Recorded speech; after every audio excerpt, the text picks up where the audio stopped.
DMTV Info, votre chaîne d'information en temps réel. La politique, la santé, le sport, les faits de société, la musique, les rumeurs et bien plus encore. Vous découvrirez cela dans notre chaîne DMTV Info.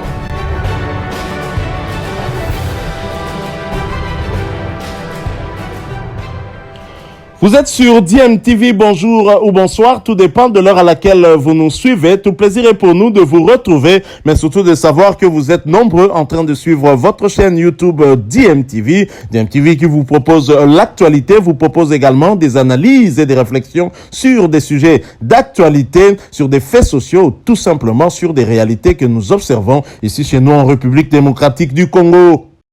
Time is up, c'est l'heure de notre tour d'horizon, un tour d'horizon qui nous permet de partager avec vous les quelques news que nous avons pu récolter pour vous, surtout concernant certains de nos internationaux. Et vous le savez, la République démocratique du Congo en quête d'une deuxième qualification, une phase finale de Coupe du Monde, a donc besoin de ses fils les plus en forme pour justement accompagner cet objectif de tout un peuple. Alors le tour d'horizon d'aujourd'hui, nous allons le débuter en compétition européenne interclub, en Europa League et en Conference League, où les Congolais sont désormais fixés sur leurs adversaires. D'abord en Ligue Europa, le FC Porto et l'international congolais Chancel Mbemba fixés sur leur adversaire au 8e de finale de la compétition et savent donc à quoi s'en tenir. En effet, le club portugais de FC Porto, de l'international congolais, le demi-dieu congolais Chancel Mbemba Mangulu,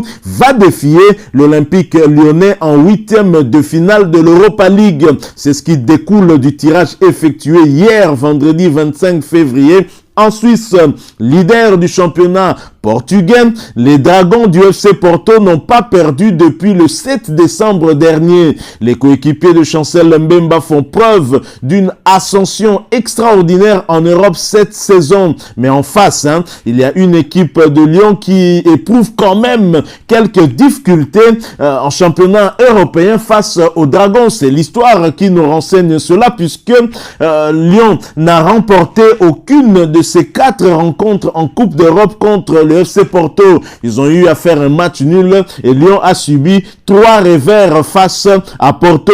Un avantage psychologique pour l'international congolais Chancel Mbemba Mangulu et ses coéquipiers. Le FC Porto va recevoir l'OL. Ce sera le mercredi 9 mars prochain pour le compte du match aller des 8e de finale de la Ligue Europa. Ce sera sur le coup de 18h45 à Porto, bien évidemment, et le match retour se jouera le 17 mars à 21h en France à Lyon. Pour rappel, en 16e de finale, le FC Porto avait sorti la grande équipe romaine de la Lazio. Visiblement, les équipes italiennes portent chance à Porto, après avoir éliminé la Juventus de Turin l'année dernière en Ligue des Champions, une Juventus de Turin où il y avait un certain Cristiano Ronaldo qui était d'ailleurs resté muet lors de cette double confrontation. Chancel Mbemba titulaire dans la charnière centrale avec le coéquipier de Cristiano Ronaldo en sélection PP.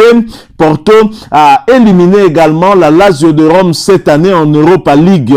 Ils ont donc de grandes chances d'accéder au quart des finales, mais en face, il y a quand même, on va dire, cet obstacle, l'Olympique lyonnais de l'international camerounais Karl Toko et Kambi. Et pour rappel également, en fin août, le nom de Chancel Mbemba avait été cité du côté de Lyon sans que cela n'aboutisse. Ce sera peut-être l'occasion pour le demi-dieu congolais de s'illustrer une fois de plus devant le public français, le public lyonnais, lui, dont le nom avait été cité un moment là-bas. Alors toujours en marge de ces compétitions européennes interclubs, à part Chancel Mbemba, deux autres internationaux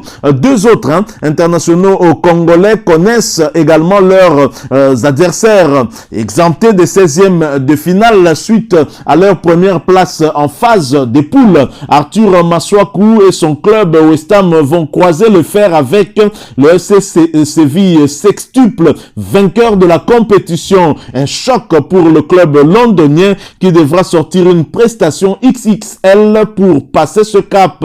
De l'autre côté, Cédric Bakambu dit Bakagol et son équipe, l'Olympique de Marseille, tombeur de Karabag, vont affronter les Suisses du FC Bâle en 8e de finale de la Ligue Conférence. Les matchs allés auront lieu dans les 2 semaines qui vont suivre. Alors nous allons quitter la compétition européenne interclub. Allons cette fois en Italie pour retrouver un binational congolais.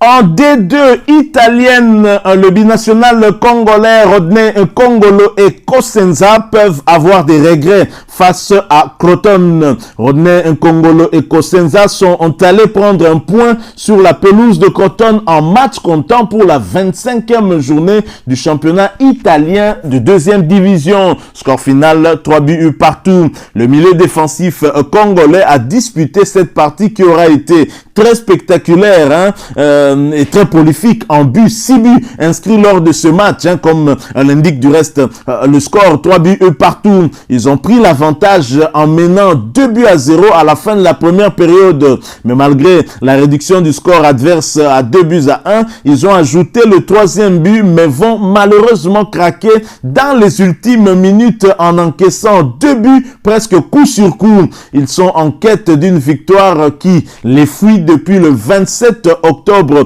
dernier. Ils occupent la 17e position au classement avec 20 petits points et vont recevoir la formation d'Alessandra ce samedi 26 février pour tenter de chercher ce fameux succès qui va relancer leur course pour le maintien. C'est vraiment difficile pour Rodney Nkongolo. Ils auraient pu remporter ce match, mener 2-0 puis 3-1 et se faire rattraper. Il y a quand même une faiblesse peut-être sur le plan mental. Ils doivent travailler dessus pour réussir à réaliser finalement cet objectif qui est devenu le leur, celui de se maintenir en 2e division pour éviter la descente en 3e division. Poursuivons ce tour d'horizon, quittons l'Italie, allons en Turquie où l'on jouait la 24e journée de la 2e division turque. Denizspor a battu Boluspor 2-0. L'international congolais Kabongo Kasongo avait été titularisé pour l'occasion, mais il n'a pas joué l'intégralité de la rencontre puisqu'il est sorti à la 85e minute de jeu. C'est sa 2e titularisation consécutive. À noter que Kabongo Kasongo est le 2e meilleur buteur des Léopards avec 10 buts inscrits cette saison à égalité avec le belgo-congolais Théo Obongonda. Boluspor, son équipe, occupe la 9e place au classement de D2 turc avec 9 victoires, 7 matchs nuls et 8 défaites.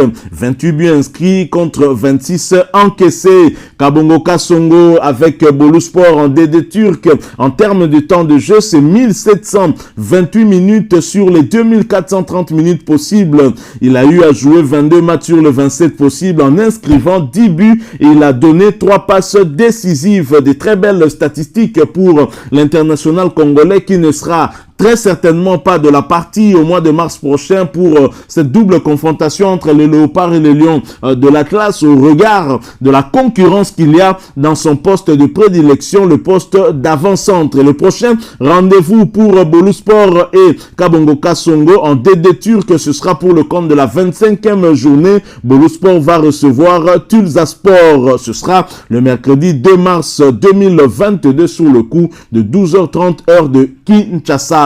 Quittons la Turquie, faisons un retour en Afrique, allons en Ligue des Champions. 3 points sur 3, 3 victoires sur 3, donc 9 points pour les Congolais de Raja Casablanca. Le Raja Club Athlétique s'offre une 3e victoire de rang en l'emportant à domicile hier soir contre le club guinéen Oroya 1-0. Bien parti pour accéder au quart de finale, le club de Casablanca occupe la première place de son groupe avec 9 points. Dark Kabangu et Beni Badibanga étaient bien titulaires en pointe de l'attaque du club Rajaoui, alors que le milieu défensif congolais Fabrice Ngoma Luamba, qui a débuté ce match sur le banc, a fait sa montée en jeu à la 74e minute, histoire de permettre au Raja de Casablanca de fermer un peu plus les robinets, ne pas laisser de l'espace à l'équipe adverse pour venir égaliser. Alors nous allons poursuivre ce tour d'horizon, mais restons au Maroc et à Raja de Casablanca, où l'ancien joueur de ce club, l'international congolais Ben Malango, a reçu enfin, c'était hier, le trophée qu'il a remporté avec le Raja de Casablanca la saison dernière, le trophée du meilleur attaquant et celui du meilleur joueur étranger du Maroc. Félicitations et bravo à notre Djogo Ben Malango, qui sera certainement de la partie au mois de mars prochain. C'est le 3e avant-centre congolais que Hector Hall Cooper sélectionne. Il a 2 buts avec l'équipe nationale lors de cette phase des groupes des éliminatoires de la Coupe du Monde Qatar 2022. Alors terminons ce tour d'horizon en restant toujours au Maroc où Arsène Zola et le Shabab réalisent une bonne affaire. Le Shabab Mohamedia s'en sort parfaitement à domicile en disposant du rapide Oued Zem par 4-1. Belle opération pour Arsène Zola et ses coéquipiers qui occupent provisoirement la 5e place du championnat marocain avec 26 points. L'international congolais Arsène Zola avait débuté ce match sur le banc, mais il a néanmoins fait son apparition en jeu à la 73e minute. Voilà donc qui met fin à ce tour d'horizon qui, nous l'espérons, vous aura plu. Si c'est le cas, laissez-nous un maximum de j'aime. Merci de partager avec nous aussi votre point de vue en nous le laissant à travers un commentaire. Abonnez-vous sur cette chaîne si vous êtes nouveau ou ancien, que vous ne vous êtes pas encore abonné. N'oubliez pas d'activer la petite cloche de notification en cliquant tout simplement sur celle que vous verrez apparaître dès que vous serez abonné. Bien évidemment, encore une fois, nous vous remercions pour l'attention que vous nous avez réservée. Nous espérons vous retrouver bientôt avec un autre sujet d'actualité. En attendant, portez-vous bien et DMTV vous dit au revoir.